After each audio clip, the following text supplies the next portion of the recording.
lifelong best friends. Take turns picking topics, then they see where it ends. So wild, it's weird, and sometimes specific. Whatever it is, you know it will be terrific. It's Hyperfixation Time. Hey everyone, welcome to Hyperfixation Time. I'm Danny. Hey, I'm Erin. And if you can't tell, we're in Wisconsin. Well, hey there. I don't know, I just I don't like saying it exactly the same way every time. So I'm like, oh hey. I don't know. Yeah, I like it. I like the switch up. You should do that. That's All smart. Well, anyways, it's Erin's turn today to talk about a main topic. I don't know what it's going to be yet. I have no guesses at all, really. I never give you a clue. Yeah. Because I don't know myself. But yeah, she's going to teach us about something today or talk about something today. So I'm excited to hear what that is.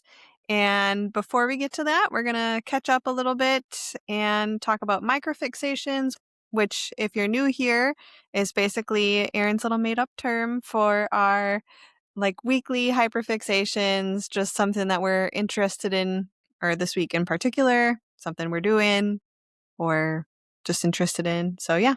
One thing that's been bugging me is that it should be a hypofixation because hyper. Yeah. But I like makes micro. sense. That's fine. It It's makes ours. sense. Yeah. People get the gist. So jumping into the microfixations, do you want first or second? I'll go second. Okay. Well, last week I gave you the option of a couple things, one of them being a game, but I'm going to talk about that today because, and I've already talked about this game before. We're talking about Animal Crossing again. Again, okay? yeah. And here's why. Do you know? I'd be surprised if you knew, I guess, what's going on with Animal Crossing Right now? Yeah. No. So Animal Crossing New Horizons, quick history lesson for you, came out in 2020, March of 2020. I played it. Yep. Yeah. And it was wildly popular when it came out. A little over a year later, they came out with a giant update.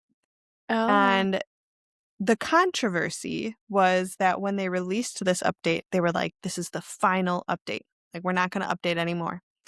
And the Animal Crossing community did not appreciate that information because they're just like, excuse you, this is a wildly popular game. Like, Nintendo, you've made, I don't know how much money off of that.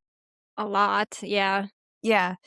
And you're just not going to give us updates anymore? Like, come on. Randomly, in the last fall, so fall of 2025, Nintendo was just like, hey, we're going to do an update on January 15th. JK. Yeah. Years later. Yeah, years later. 5 years later, almost. So the update came out, and they actually released it a day early. So it came out on January 14th. And, you know, by the time that this episode is airing and everything, it's going to have been a while. But basically, I've just been playing nonstop again since then. So it's a lot of fun. And I think really, like, the update itself is fun, but it's nothing like crazy. But it's just kind of fun, like, feeling nostalgic for this time period of when everyone was playing Animal Crossing and like all the YouTubers that I follow are playing it, and like just kind of seeing everybody, like, this resurgence of the Animal Crossing community. Yeah. It's fun. I love it. I love it.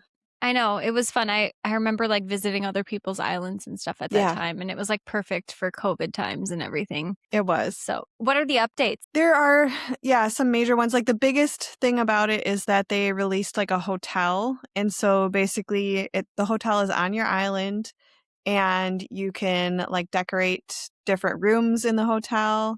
They released like a lot of new items with this hotel and like just the update in general. There's like, there's actually some Breath of the Wild, like Zelda inspired villagers and like items you can get. I don't even have them yet. I think you have to get like amiibo for it. There's some like quality of life updates with it. Okay. That's really nice. Like, crafting is a lot easier because you can like mass craft things, you know, like instead of just like crafting one at a time, you're like, I want 10 of these, you know? Oh, nice. That makes it more efficient, or for you at least. Yeah. That's awesome. A lot of stuff like that. So yeah. Fun. Oh my gosh, I forgot what my microfixation was. I mean, if I'm going to be genuine and honest, my microfixation has been on Minneapolis and what's going on there right now. That is fair. And we've talked about this before, and I am just having, I guess, a really hard time with it. And I'm not trying to get like too into the weeds with this, but I am confused and I'm sad and I'm angry and I feel helpless and hopeless in a lot of ways. Yeah. So not to bring it down, I'm sorry. It's just like I just feel like I'm like so silly over here talking about Animal Crossing. well, I can talk I'm about with you. No, it's okay. Okay. Like I said, I was like, I wasn't going to bring it up. And then I was like, but genuinely, this has been my hyperfixation of the week of just like, and which is not a good thing because I've been doom scrolling and everything, which I don't recommend. But I just want to say that regardless of political beliefs that you have, nobody deserves to die in such ways. And my company that I work for is actually based out of Minneapolis, so I'm there quite a bit. Well, not quite a bit, but I'm there. I've been there often in the last few years that I've been there, and it's like a second, not home, but I have my friend that lives there and everything, so it just feels it's like a sister city or something. Yeah, yeah, that's a good way to put it. Yeah, like a sister city for me. Minneapolis and Madison too, like just in general, are sister cities too because of the schools and everything. I feel like a lot of people that don't go to school here will go to Minneapolis. Yes. Yep. A lot of Wisconsinites, move over to Minnesota. And yeah, my heart's just with everybody. And I hope that we can just try to find some of our empathy and humanity again in all of this. And that's my genuine topic. And I'm also playing Baldur's Gate. Okay. Again. Well, that's fun. Yeah. I picked it up again because I needed something to distract myself. And when this comes out, like this will be old news because the news just moves so quickly. But yeah, I don't know what else to say about it really, other than like that's how Aaron and I feel is just we're angry about it, scared for the state of the country. But Baldur's Gate is fun. Sorry. I feel like is it good to break the tension with that, or is it bad to break the tension? I don't know what your main topic's going to be. It could be serious, could be silly, but we got to transition somehow, I guess. All right. I know I didn't give you any clues because I have a hard time deciding and didn't know at the time.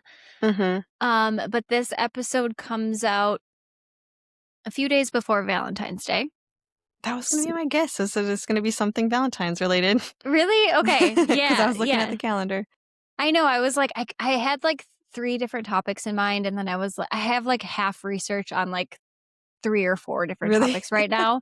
Because I just don't know what mood I'm going to be in or like what makes sense. And so then when I was like, well, this one is going to come out closer to Valentine's Day. It's like I could do like the history of Valentine's Day, but I wanted to change it up a little bit. And I was hyperfixated on this at one time. So again, it just felt genuine.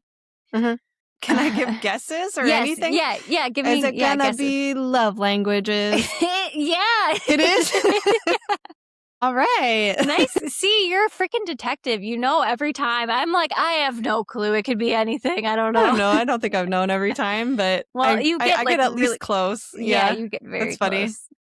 Yes. So awesome. Love languages is my sister topic. Will be so excited about this episode. Ooh, sorry in advance for some of the myth busting I'm going to be doing. Or it's okay. I don't believe in it. Like, well, I don't want to be all rude, but yeah. We'll get into it. Don't worry. Okay, I we'll feel get the same way. Okay. But how long have you and Dwight been together now? We have been together for like 10 and a half years. Okay. Yeah. Is that right? 11 years? Something like that. Yeah. PJ and I, it's basically about 3 years at this point. Or 3 years. 13 years. I'm like, yeah, 3. That makes sense. 13 years we're going on. Officially, like when we started officially dating was probably, it's like 12 and a half. So basically around then. I just remembered like this coming up a lot around that time. And we talked about it and everything. And like I had him do the test and all that. But have you and Dwight ever taken the love languages? Like, I think we have. I know I for sure have. Yeah. And I feel like similarly, like, you know, similar time period and everything, like I feel like maybe towards the beginning of the relationship, either he did take it or I've just kind of thought about like what his love languages would be and all of that. You know what I mean? Yeah, that makes sense. You've been with Yeah. somebody for long enough, it's like, okay, I realize it's this and this. Mhm. Yeah. So do you remember what the 5 love languages are? Yes. Okay, Okay. so there's gift giving, Mm-hmm. there's physical touch, there's acts of service, quality time, and words of affirmation. Nice. Good memory. Thank you. Yes, that's spot on. So, the concept was introduced in 1992 by Dr. Gary Chapman. He Mhm. was a Baptist pastor turned marriage counselor, and he wrote this book based on his experience with couples. So, his book was called The 5 Love Languages: The Secret to Love That Lasts. Yeah, so words of affirmation, acts of service, receiving gifts, quality time, physical touch. Basically, it's like, how do I, as a partner to somebody else, how do I show them that I love them? There may be a little bit of everything, but technically, Dr. Gary Chapman said that technically there's like a primary and a secondary. So there's like Mhm. really only 2. I feel like I've evolved in from one thing to another to another. Yeah. So I don't know for sure what mine are anymore. I feel like just personal opinion real quick is like, Yeah. you know, when I was first introduced to this idea and kind of took the quiz and like thought about it for myself and everything like that, like I definitely had the ones, you know, that in my head were true for me. Like, this is how I feel loved. Cause that's it too. It's not just like how you show Yes. love, but it's how you feel loved. Yeah. And then I feel like if you like think about those things too much, I feel like you're forgetting about some of the other aspects and you kind of need all of them to paint a full picture, if that makes sense. And so I feel like if you go, well, I don't need this thing at all. So, Yeah. like, I don't need gift giving. That was, this is kind of my personal thing is like when I Yeah. first took this test, it was like, I don't need gift giving at all. Mm-hmm. I don't feel Yep. loved that way. And then Yeah. you tell people that over and over and over again. And then finally you're just like, but I mean, maybe sometimes I want a Yeah. gift. Exactly. Yes. I put in my notes, I was like, but I kind of like all of these things. Yeah. You They're know, all important in their own ways, you know? they are. I think at the time when I took it way back, you know, like I said, like maybe 2014, 15-ish, Mm-hmm. I'm pretty sure I did physical touch and words of affirmation. And I'm not Mm-hmm. sure if I would say that those are mine today, to Yeah. be I honest. hear you. You know how like the Enneagram we talked about, it that doesn't change. Like that's Mm-hmm. a foundational what your motivations are and whatever. This, I feel like I kind of am like, this has to change or ebb and flow. And sometimes, like, you need a little bit of it all. So, like you said. Mm-hmm. But basically, so he kind of came up with these 5. So, words of affirmation means, I know it's kind of self explanatory, but just want to make It's good sure. to go over it. Yeah. Yeah. Words of affirmation. So, showing love through verbal appreciation, compliments, and encouragement. Quality time is showing love by giving undivided attention, engaging in meaningful conversations, and participating in various activities together. Gift giving is showing love through thoughtful and meaningful gifts that symbolize appreciation and affection. Acts of service is showing love by performing various tasks that are helpful and ease the partner's burdens. And then so physical touch is showing love through physical gestures like hugging, kissing, holding hands, you know, that kind of thing, not just Mm-hmm. alone, but also sometimes around others as part of that. But according to his theory, each person has the one primary and the one secondary love language. And he theorized that people tend to naturally give love in the way that they prefer to receive it. Mm-hmm. And the point of like, to your point, this is like the point of the book was saying that it's better to figure out what each person in the relationship is and not do what you want, but do what they want, if that Yeah. makes sense. No, it does make sense. Just to like clarify, I guess, because Yeah. this is really, I never read the book. Okay. My Yeah, I never sister read it either. definitely Yeah. did and Okay. explained it all to me. Like all Yeah. my knowledge, my sister just told me all this. She Nice. could have been the host of this episode. We should have had her on. But anyways, and I think that theory is just like a really good starting point for this type of conversation. It's similar to when we talked about the MBTI. By the way, if you are new here, haven't listened to those episodes, we have an entire episode about MBTI and the Enneagram. Go check them out. MBTI was our first episode too. Yep. So Erin and I are very interested in like personality and all that. Psychology. Mm-hmm. I think that idea is just like a really good starting point. And if you're having issues in a relationship, it is a good conversation starter of being like, hey, like if somebody's not feeling loved in the relationship and the other person is confused because they're like, what do you mean? I'm showing you love in these ways. And then the person on the receiving end is just like, oh, well, I don't feel loved in that way. Like I wouldn't have even seen, that as a form of you showing love. I don't know. It's just like a good way to have those conversations. Totally. So really, I was going to give an example. So if like, partner number one, their love language is acts of service. They may be confused when they do laundry and put the laundry away that their partner number two does not like, oh my gosh, thank you so much. And just like really, really receive that as an act of love, viewing it maybe more simply as just performing household duties, which is fair because the partner number two maybe prefers the love language of words of affirmation, and they may try to use that to them, that words of affirmation to express their love, but the partner number one will not value that as much as the spouse. I feel like this is just like more confusing. It's just if you understand each other's love languages, you know how you give and you know what you want to give based on what they prefer, and you know what you want to receive based on what you prefer. And it's usually different things.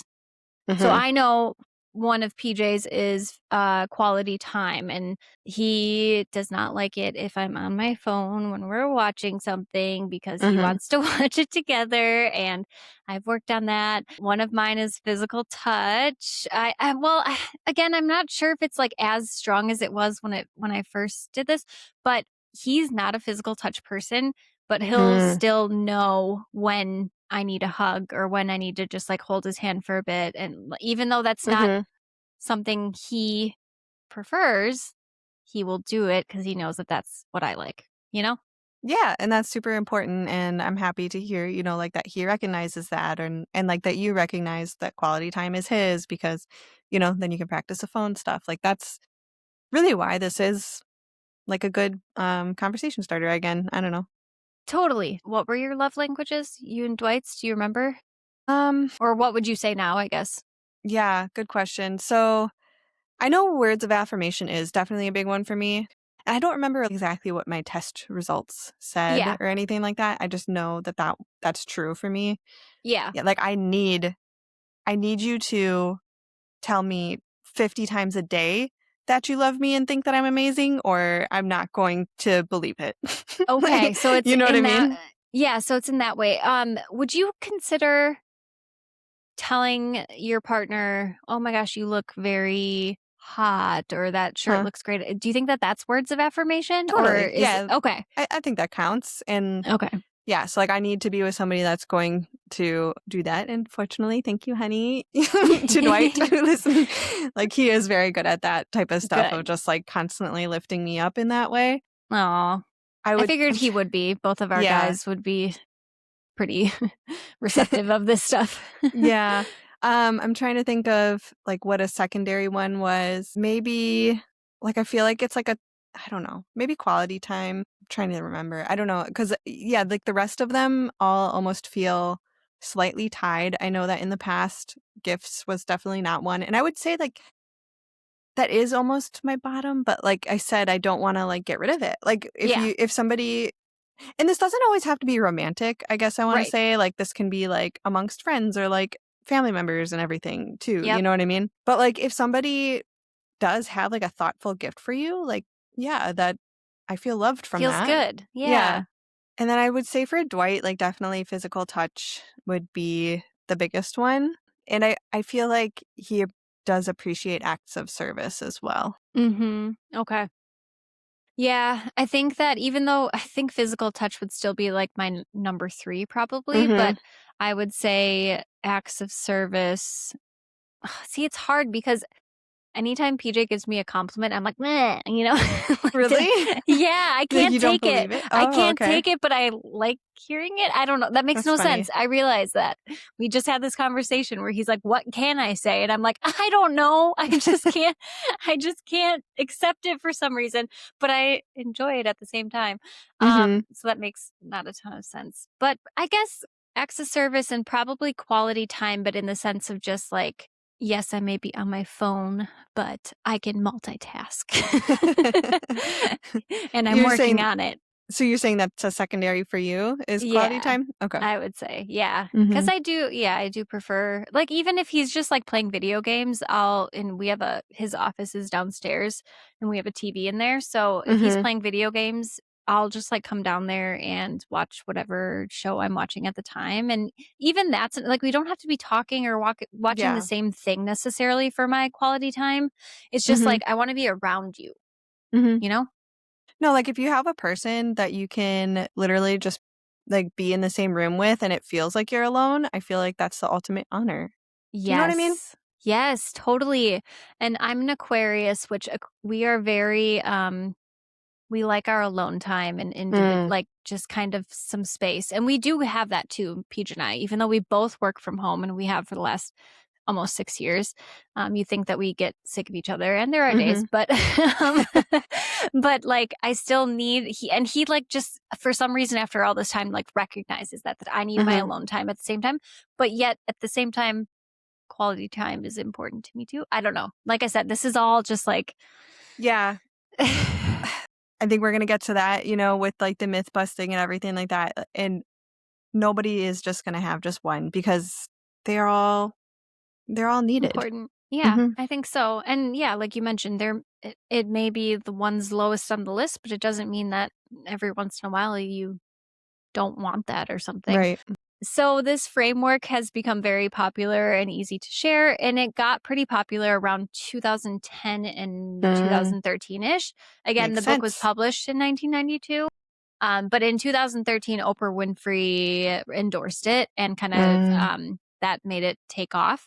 The book itself that he wrote, Dr. Chapman, has sold over 20 million copies and has been translated into 50 languages. In terms of the timing, this was also around the time of like the rise of dating apps too, and social media became, pretty. I mean, it was there, but it just became more of a thing, I feel like.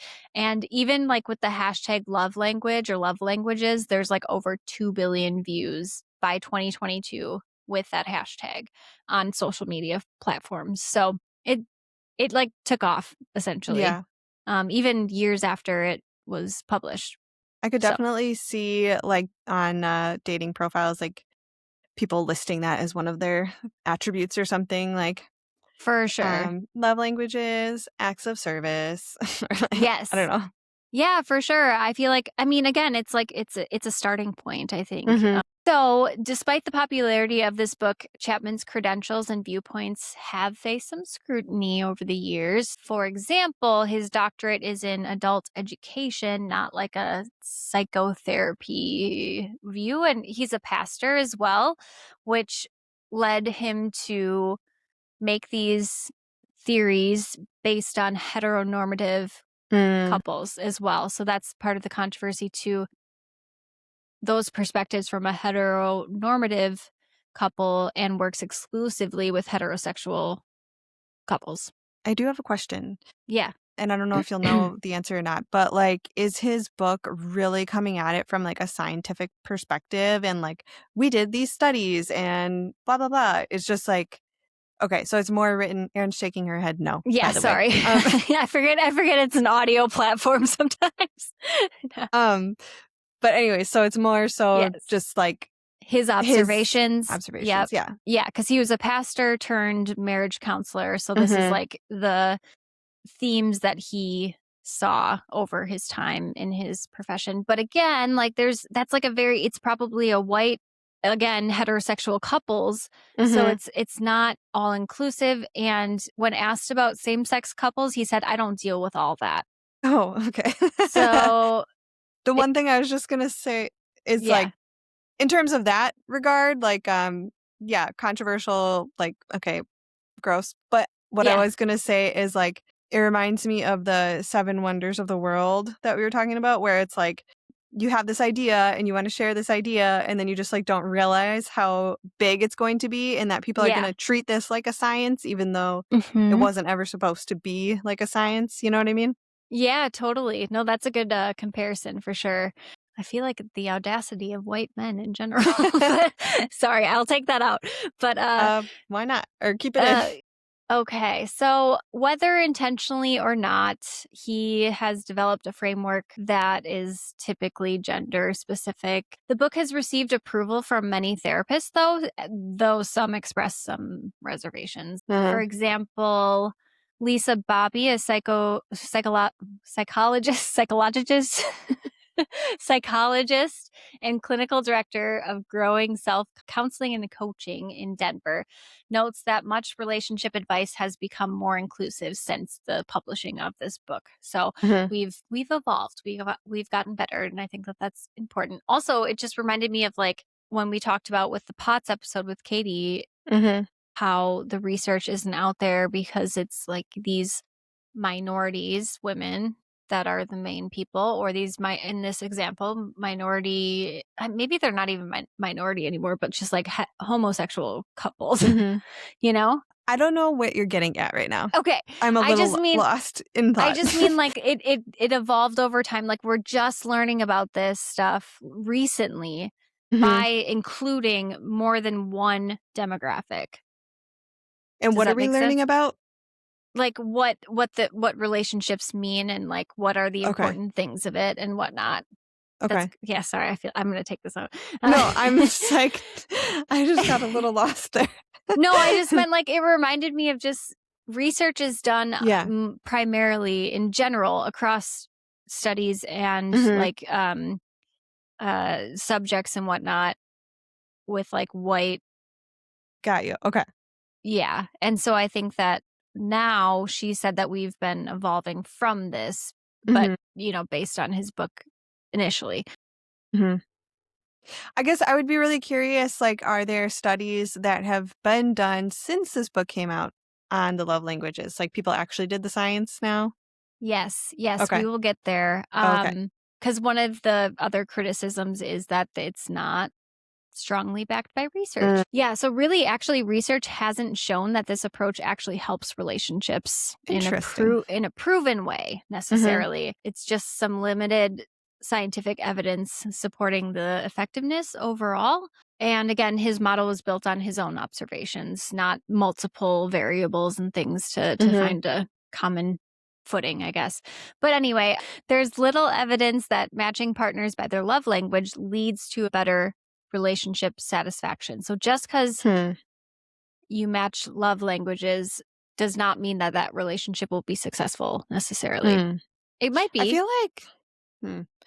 feel like his theory wasn't necessarily that you have to like be with somebody that has the same love languages as you. It's more so that you're just like trying to accommodate your partner's love language. But I think at the time when it got popular, it was like, what's your love language? And I think people did really think that you had to be the same. Yeah, that makes sense. I said with the dating profile, like, yes, I'm Tiffany and my love language is gifts. Yeah. I don't know. Yeah, totally. No, and I think that that's where it comes from, is like, just, you shouldn't, if you're on a dating profile, you shouldn't be like, oh, their love language is just like mine, so that means we're going to be great together. That's not necessary. It could happen, but it's not necessarily like it's going to happen for sure. Human emotional needs are more complex than 5 little categories, essentially. All of this sounds good in theory, but one thing that I was kind of curious about when researching this topic was, have you ever felt, we kind of talked about this, but have you ever felt really loved even when someone wasn't doing your love language on paper, you know? The gift giving. Let me ponder for a second, you know? Yeah. Yeah. It's hard because I feel like I've known about this idea for so long at this point that because I've known about the love languages longer than I've been with Dwight. Yeah. Okay. Okay. And So it's just like hard because I feel like in my entire dating life, I knew about this concept. That's true. Yeah. That's a good So point. I'm trying to like think of an example of like somebody loving me in a way that was different than what I wanted. I don't know. I guess I just feel like I can recognize if somebody's doing something because they want to show me that they love me. Do you know what I mean? Yeah, Like like whether you can see that it's important to them, Mhm. which makes it very like, okay, that's awesome that they did that. I think you can recognize that as you get older at least. So like I guess in the past I probably wouldn't have thought of like acts of service as a big one for me, but Yeah. I feel like I totally can understand when somebody's like doing something to help you out. Like that's amazing. You know what I mean? And like wow, I do feel so loved for that. And I think Dwight's very good at that as well. And I'm even thinking, like I said, outside of romantic relationships, people can do these things and it makes you feel loved. And so, like, I'm thinking of like my dad cleaning off the snow of my car or something, like in high Yeah. school, you know what I mean? And it's like, oh, thank you. Like, you wouldn't do that for somebody that you don't love. You know Didn't what know. I mean? Yeah, totally. Yeah, I think that's a good example, honestly. It doesn't mean that you appreciate it any less. You just know that that's how they're expressing it, you know? Do you have Does any that make examples that you can think Oh of like that? gosh. Honestly, gift giving is a big Mm-hmm. one. And I would say that when somebody gives me a sentimental gift, that's just like, how the hell did they know that this is Mm. something I would enjoy? My mom's really good at it. Mm-hmm. A couple of my sisters are really good at it. I am bad at it. So Mm-hmm. I can't, I don't know why, but I've just never been good at gift giving. It just stresses me out. Actually, I do know why, but that's a whole nother story. Now I'm curious.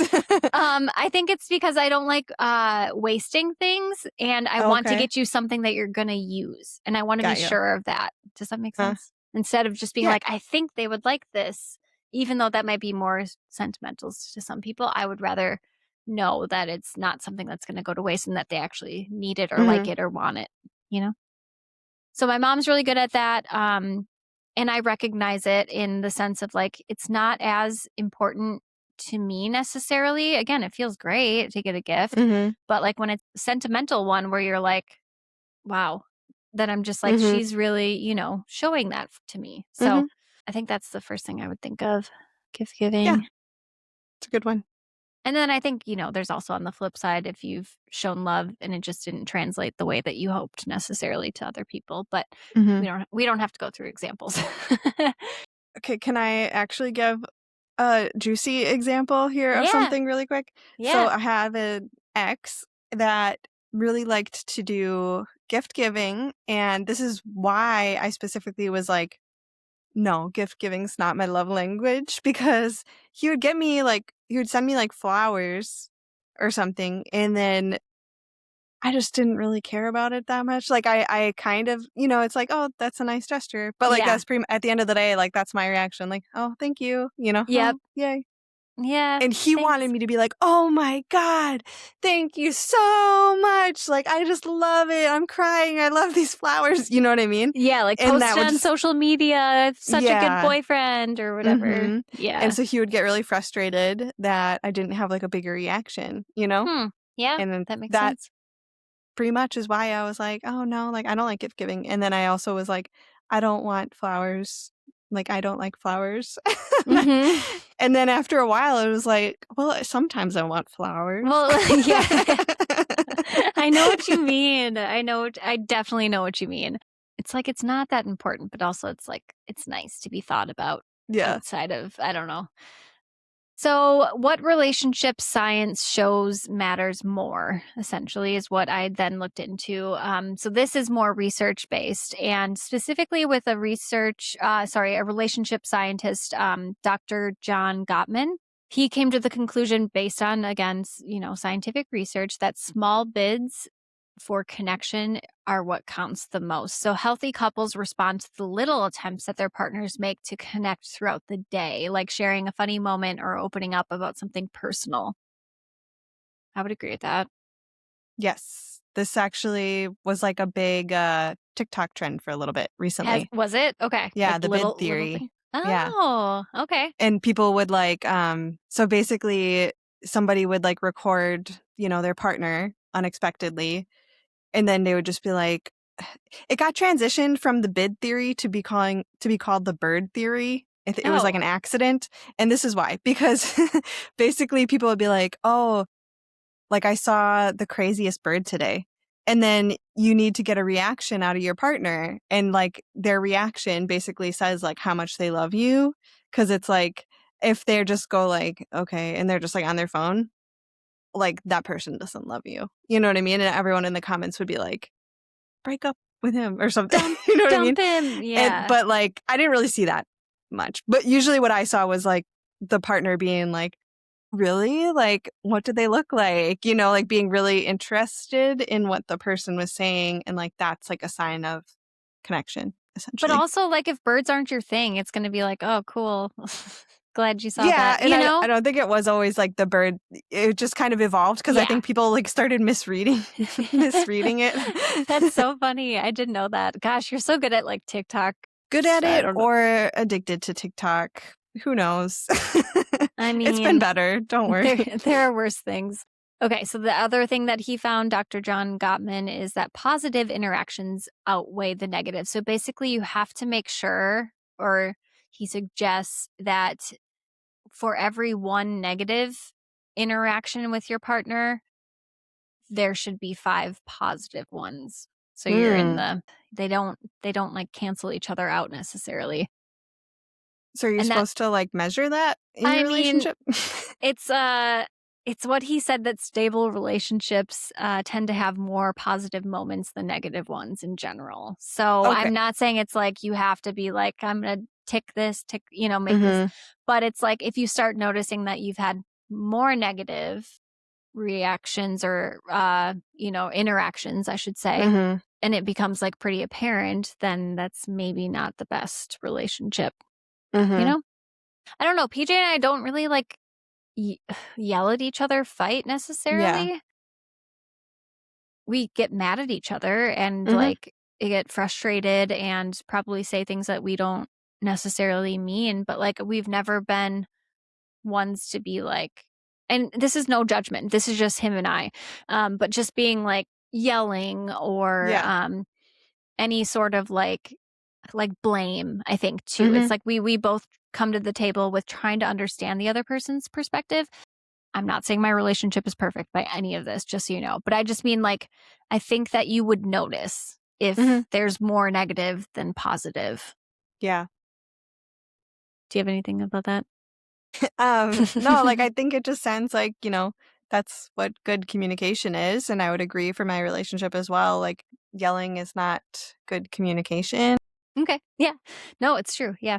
And then how couples handle conflict is also a key part of relationships. So again, no relationship is perfect, but couples who stay together tend to repair after disagreements. So recognizing when things are tense and using small gestures or words that calm that conflict. So it could be somebody maybe breaking the tension a little bit with like humor, because that's just how their relationship works, or showing up in a way that is, we're going to get through this together, maybe. And you based on your partner, I think in your relationship, what works best for you to, like I'm somebody who can't go to bed angry.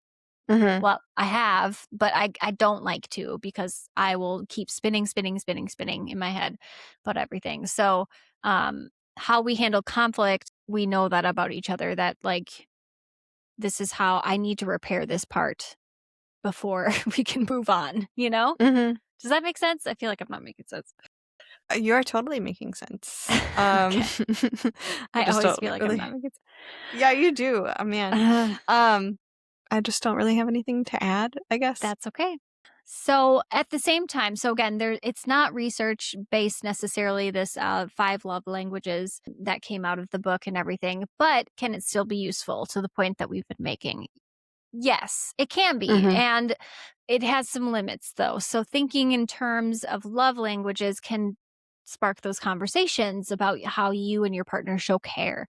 It might help you notice ways that they're expressing affection that you hadn't thought about before. But instead of treating love languages as like a relationship handbook, It's more helpful to ask questions like, are there ways I show love that my partner doesn't immediately recognize?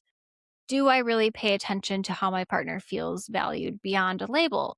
Am I emotionally responsive, not just expressive? So just kind of to your point of just like it's not a bad thing to know what those things are. It's just don't put everything on it. You know? Yeah. It's more than just that. I mean, we're humans, we're complicated. I'm curious thinking about this, like, because I feel like at some point I saw maybe a list where they had extra items, like more than just the Mm. 5. Did this come up for you at Oh, all? No? that didn't come up for me. What did was that Chapman wrote more books around this, Oh, okay. but it was like the first or the 5 love languages of children, Oh. 5 love languages for singles, 5 love languages of appreciation in the workspace, Mm. and the 5 love languages military edition. So he, Military edition. yep, Okay. What is that? strengthen relationships in military families. Okay. So, Gotcha. yeah. So he came out with more, but I guess I'm not sure about more. Basically, I was just trying to think of like, because what we're saying here is that love is more complex than just these 5 things. And I was trying to think about like, do you think that you've ever felt loved from something that's not on that list? Do you know what I mean? For sure. Yeah. And like, can you think of an example? No. Just Okay. kidding. I know it's like it's a hard on the spot question. I know. I think one thing to maybe get the ball rolling with that Yeah. is like, have you ever heard this like, to be loved is to be known? So like if somebody shows, and I feel like, that could be maybe shown through a gift or something like that. Like when somebody truly knows you, like maybe knows your weird habits that you have that maybe you didn't even realize about yourself. Like I feel like Yeah. that is to be loved. You know what I mean? Yeah. Okay, I do have an example then. Okay, great. I am an extreme empath. Mhm. I've been doing research on like highly sensitive person as well, Mhm. especially based on this last 10 years to be honest. But one thing that PJ knows is that my battery gets drained pretty quickly.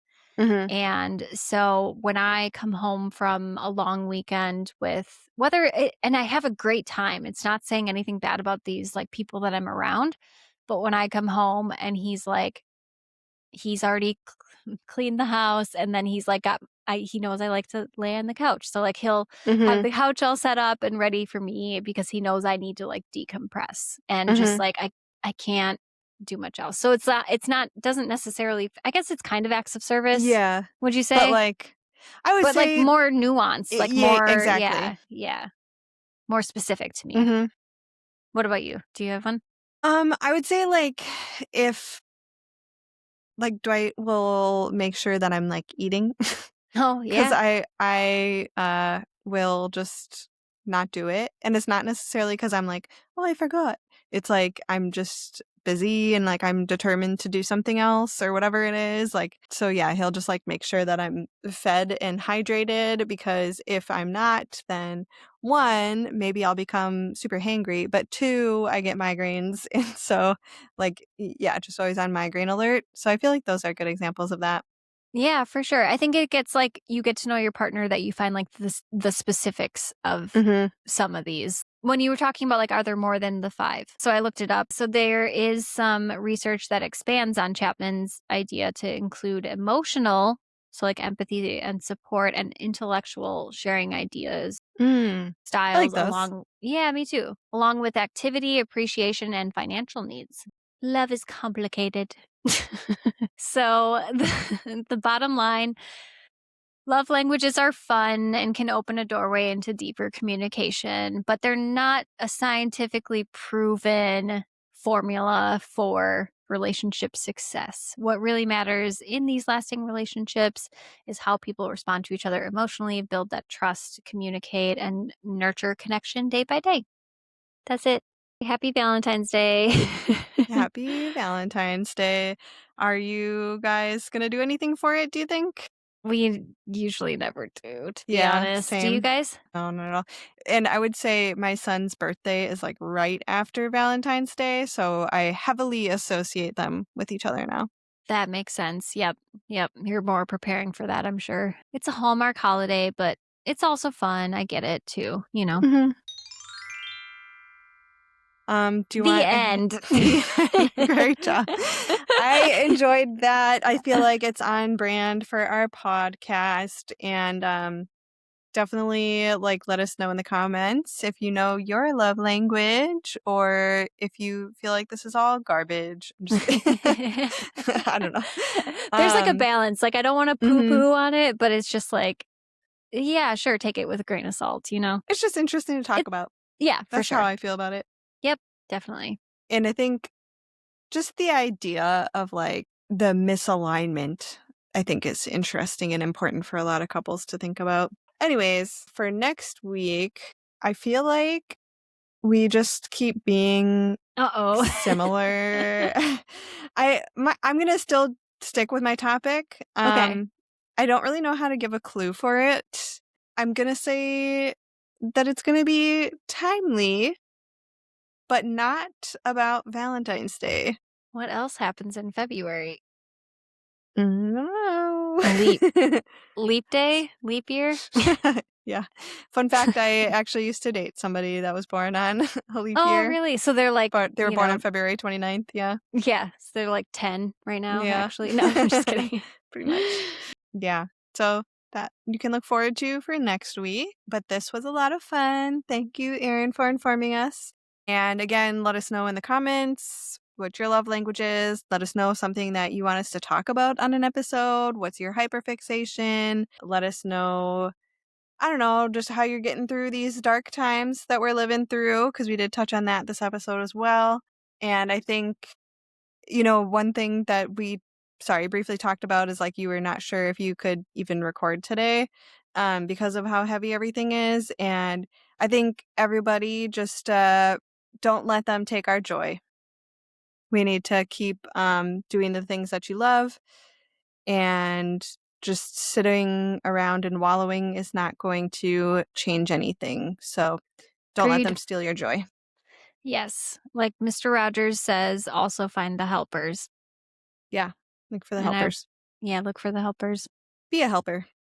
Yeah, for sure. Anyways. If you can. In some way. I mean, that could be so many things. It doesn't mean that you have to be like in Minneapolis to do anything, but there are ways that you can help support. Absolutely. Well, anyways, we'll see you next time. Until then, embrace the spiral. Stay curious. Bye.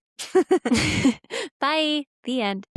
It's hyperfixation time.